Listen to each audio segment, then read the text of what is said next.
Hello Year 2, I hope you're all safe and well and enjoying being at home. I know you'll all be missing school and missing your friends, but we've all got to isolate, haven't we? So we'll make the most of it. I have to isolate too. It's day 2 for me. Yesterday I was doing all my schoolwork and today, and then I thought, well, I'll take a break and I'll read you a story.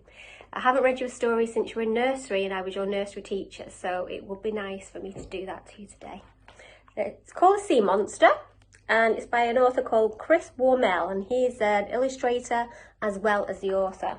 He's famous in England for being a printer, award-winning. Down at the bottom of the ocean, there lived a great sea monster. Can you see him? Camouflaged, isn't he?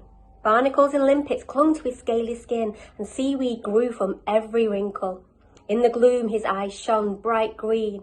Most of the time, he stayed down in the wavering kelp, watching the boats sail by. See him in there? Almost like he's an amphibian, like a frog, isn't he? But sometimes, early in the morning, he would swim up to the shore and sit among the rocks at the corner of the lonely beach.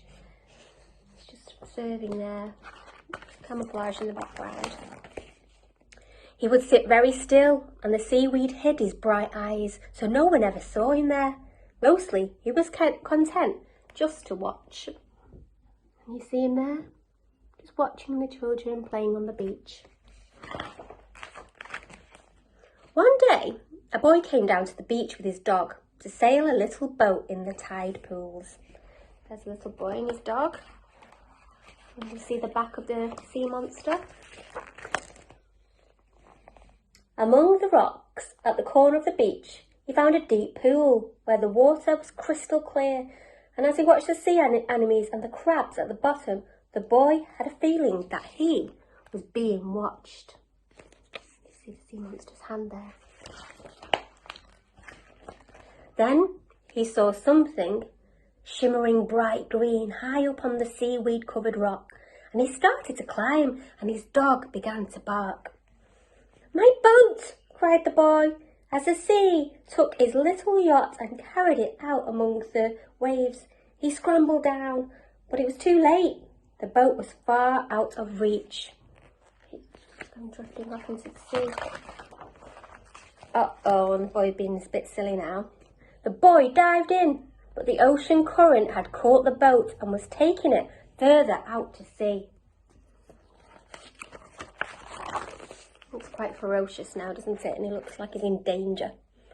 The current caught the boy too, and soon he was being swept into the deep water beyond the bay.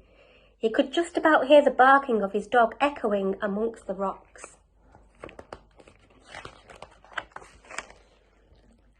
High on a cliff, above the corner of the beach, in the grey stone cottage, there lived an old fisherman. It was a while since he had sailed the seas catching fish, and most of the time now he just made model boats. So I wonder what part the old fisherman, is going to play in our story. I wonder if he'll be able to help the boy. I'm going to stop the video now because I read the story before and it wasn't long enough. It was too long for the video. So I'll stop this now and do a part 2 in a sec. Okay, so this was part 1. See you in a minute.